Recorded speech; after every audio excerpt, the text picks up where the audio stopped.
My name is Bradley Cooper. I am the content director of the summit and the editor of ATM Marketplace. And today I am joined by not one, but two Scotts from Cook Solutions Group. We are joined by Scott Feber, who is a Chief Strategy Officer at Cook Solutions Group, and Scott Smith, who is the VP of Strategic Solutions at Cook Solutions Group. Great to have you both on. Thanks for having us. Excellent. Yeah. So today we really want to talk about ITM specifically and really how banks can develop an ITM deployment strategy that works, and also looking at the devices as a whole. What are they? What are some good techniques to be able to deploy them successfully? What are some good features to have? So Scott Feber, I want to start with you. So what are some of the main reasons you have seen a bank or credit union deploy these devices? Yeah, that's a great question, Brad. If I were to give the ITMs or just this interactive strategy the most credit, it's the flexibility, in my opinion, of how you can deploy it. I've been helping credit unions and banks across the country for probably 15 years now doing this. And it's interesting how you can see so many different ways to go about it. It's not like it just solves one problem. Like, hey, it's just for credit unions going in your drive-through, for example. We've seen it from how can I solve hours of operation? I've got staffing issues. I've got language barriers. I've got dual control issues. I've got risk of building a branch and hoping, with declining traffic that I'm not regretting that decision in a year or two, because you can move the ITM so easily, right? If I want to grow merchant accounts. So it's been interesting to see the different ways across the country, whether in your urban or rural areas, to where an ITM's been deployed. I would say across the board, though, usually it's more of a efficiency play of how can I be more efficient in delivering a teller transaction than having a teller sitting there behind teller row or in a drive-through window waiting for transactions to come to them. Centralizing the staffing model really allows some flexibility for these institutions to go about doing it. So it's been pretty fun to see that in general. Mm-hmm. Right. So what are some of the most interesting strategies you've seen with an ITM deployment? Man, one of the most interesting ones lately has actually been using it almost like I don't know, it's probably the wrong analogy, but kind of like the Trojan horse analogy, I guess, for lack of better words. Institutions are using ITMs to get into newer markets, but also in order to obtain merchant or commercial account growth. So they'll go into some small underserved communities, put an ITM in there as the only branch in town, essentially. Sure. But really don't care about the transaction or really overall usage of the machine. It's an end game to then obtain business accounts, especially working with the municipalities, right? So we've seen them where they go in small towns, they'll get that municipalities and then move their deposits over to them. So, technically overnight, you get a $10, $20 million customer in deposits, rather than whether or not the ITM gets used or not, because they're kind of using it as a collaborative strategy to work with those towns and cities. Same for large commercial, buildings like casinos or manufacturing facilities where you've got thousands of people going in there. They get a snippet or a piece of that banking business for that business again. And then also as an ancillary effect, you get to use the employees of that institution get to use the ITM too, which is kind of an added benefit. So it's just going back to when the ITM was first deployed, that was never even the idea. It was purely let's replace teller row with an ITM and go there. Now we're getting really creative like this to say, hey, how can this help leverage other aspects of my business to be better? And it's working. Perfect. Yeah, that's a really great point. So I want to talk a little bit about the ITM specifically. So some banks really struggle with integrating that video element for ITMs. They don't really know how to make it work for customers. What are some strategies you can offer to make that successful? Some of the things that we do at CSG that's a little bit unique is we kind of take the experience that we have and that we've seen throughout the marketplace, and we take it from the one-off basis of, hey, we've got X amount of customers in certain areas. And in certain areas, the adoption of video or the thought of video is sometimes scary. And what kind of brings us into the fact is we've done this, we've been there, we've got a number of employees that's their self-focus, is understanding customer needs, roadblocks, what they're going through, what some of the pain points the customers or the members might see with adoption in the video atmosphere. And then the biggest thing is helping people understand that the box in the ATM and the video, it's no different than sitting in front of a teller. It's actually a little more personal. And it's actually, there's no lack of functionality. There's nothing you're missing there. Those are some of the biggest roadblocks that I think people see within the ITM video world, or even not outside of the ITM, even the video banking world in itself. A lot of people get scared by the video, and it's just a little bit of lack of education. And I think that that's where a company like ours steps in, is where we have a focus and a niche in these areas, is we can help not only the institutions install, build the infrastructure and do those things, but we can actually help and coach customer and member bases as well on what they can expect to see, and coach them on language that they can help their customer base and membership with. Yeah, I would add too, if I could, Brad, on that. Resource drain is a real issue too on the banking side. So, like to Scott's point, the benefit of the end user and some of the challenges on that side. The reality is sometimes we go and meet with these banks or credit unions, and they feel like, man, I just don't have the people. Like the stack of projects that are on these teams' board is insane, hundreds of them sometimes in a year. And it's just like, man, whether we'd love to do this or not, we don't know how or who is going to do it. And to Scott's point, that's kind of where CSG steps in, is almost an extension to the institution to allow that. We have that expertise. They don't. Let us kind of work together as an extension of your institution and do it for you, and really kind of ease that burden. And I think that's been a pretty telling strategy, and I think complementary tool that we have in offering to our customers. Sure. And just to kind of expand on it, have you ever noticed if banks have specific strategies to help like train customers of how to use it properly? Because I know sometimes maybe some older customers in rural areas might be as comfortable looking on video. Any thoughts on that one? Yeah, and actually, I think that's kind of one thing. If you get to know, I'll say CSG and companies like ours, we kind of do things just a little bit different. We like to say we do it with a twist. But we've seen all kinds of things. I've even helped credit unions that have installed in the winter, and they say, hey, how are we going to do this? And I had a CEO that got on as Santa Claus, and they advertised that on websites and said, hey, Awesome. Wish Merry Christmas. There's all kinds of fun things to help with those adoptions. And to that point, those are things that we can strategically align and help with people on getting that going. And it can be as simple as, hey, advertise out on your website that we're going to put $50 in the $5 cassettes. If you come use this ITM, you may get a 50 instead of a 5, just to get customer or member adoption. I was reading an article the other day. It's a really interesting fact. They say that if you can have 2 positive experiences with a digital platform inside of a bank, that your retention rate is 98% of the time they will go back to that. And so that is one thing we really help our customers with, is those first interactions have got to be really positive. And if they are, no matter the age, the demographic, any of those things, if they are, 98% of the time, they will go back to that platform. So those are some of the things I think that are tips and tricks to help our customers with deploying a solution like this. Sure. It's really about that consistency of experience can lead to customers wanting to keep using it.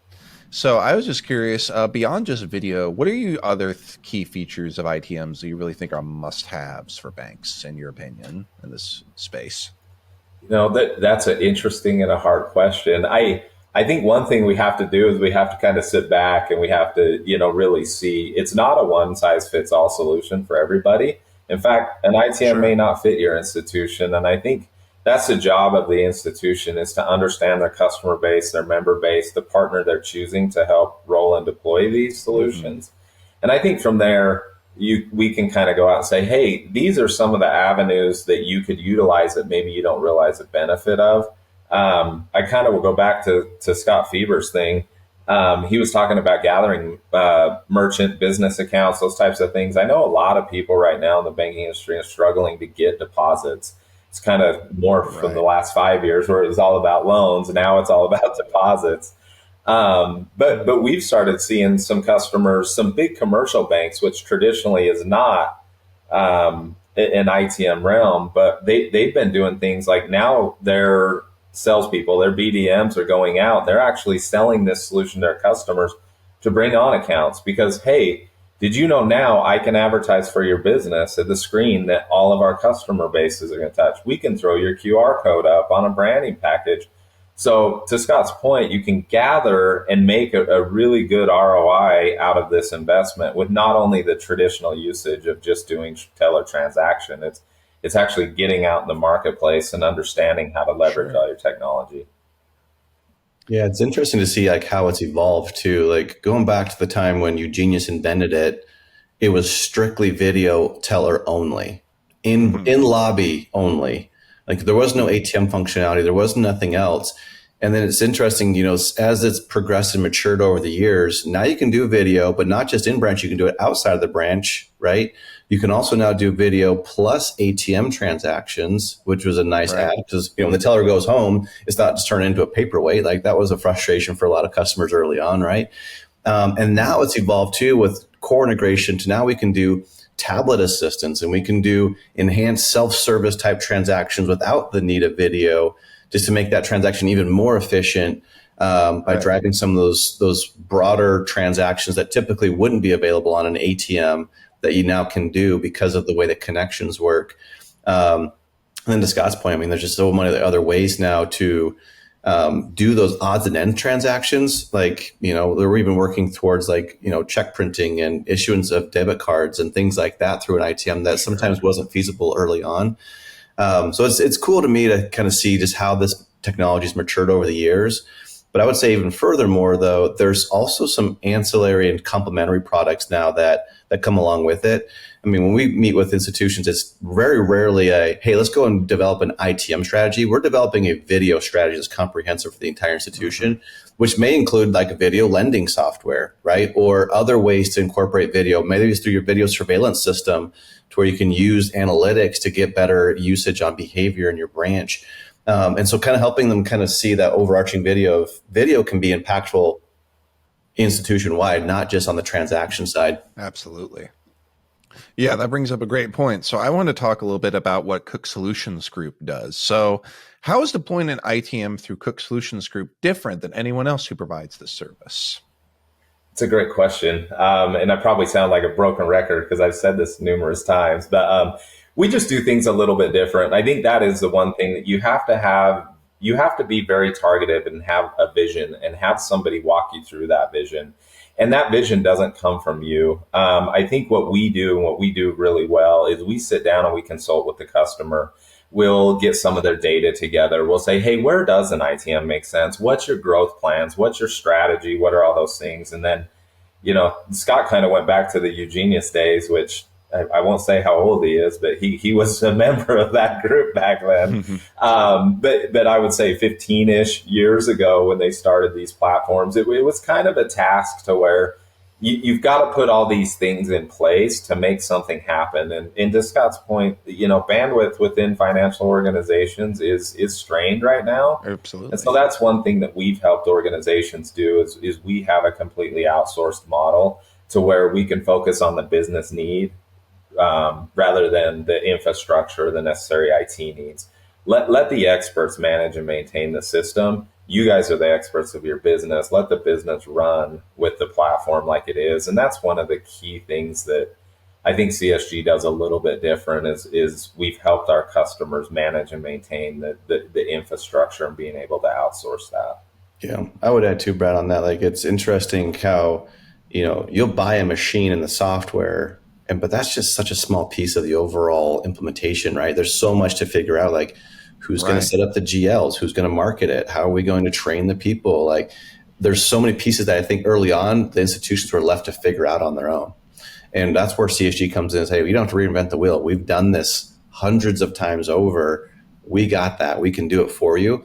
But even beyond that initial implementation, there's so much ongoing support, like Scott was mentioning, to keep the infrastructure updated. That's not within their wheelhouse. And it shouldn't be, right? They should focus on banking and focus Absolutely. on their customer, their member, not how to, update a server in the middle of the night kind of a thing. That's Yeah, what we do, no kidding. right? Like we train, we help keep your systems maintained and updated. We make the experience what they hope and paid for, right? So it's just a little unique. We've taken a lot of just smaller pieces as the years have gone on and refined that again to remove the burden on the customer because again they should be focusing on other things, and so that's kind of where we step in.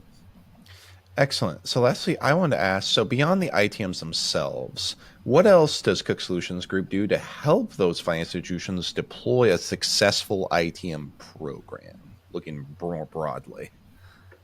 Yeah, like I said, it's kind of back to a broken record there. But I think the biggest thing that we can't stress more than anything is Cook Solutions Group. We have a dedicated group that we have that train, that set up. And the biggest thing is they have a lot of experience. To Scott's point, we've deployed hundreds of these, if not thousands, across the nation, even. And so we have a lot of experience. And so, really, our consultative power and what we do is, hey, we know what works and what doesn't work. And then we're also willing to try new things. We do consult with customers. And if they say, hey, I've got this one off idea, and we kind of get our heads together and we go, hey, that sounds like a great idea. Let us help you build this solution out. Let us work together as a team and help you provide this solution. So that we've had some really fun experiences with customers and what we do that way. And I think that's probably the biggest thing on the differentiators is our experience there within the financial organization, and then our partnership. It's not a we sell you the machine, we train you, and good luck. It's A through Z. We continue the relationship, and once that happens, we don't leave your side. We want to see this be successful and grow through the years. Excellent. Yeah, that's some really great points. Is there anything else you'd like to add before we jump off today? My only thing I would add is this again, it doesn't have to be this daunting, task of saying, hey, we're too small, or hey, we don't have the time to do this. If you feel like there's a need there, reach out to us. That's why we're here, is to help take that burden off and to help. Like I said, we've seen customers in the middle of absolutely nowhere deploy an ITM. We've seen them downtown metropolitan areas, and we've seen them from, one branch credit unions to the nation leaders deploying this stuff. So I wouldn't discount that this is not for you. I would strongly suggest let's just sit down and talk about it and see if it does make sense. And it may not make sense, but at least that we can kind of walk you through all the examples of what's going to happen there, and see if it's a right strategy for your institution. Excellent. Well, thank you, Scott Smith and Scott Fever, for joining us today. This was a really great conversation. Loved having you both. Thanks, Brad. Appreciate having us. Appreciate it.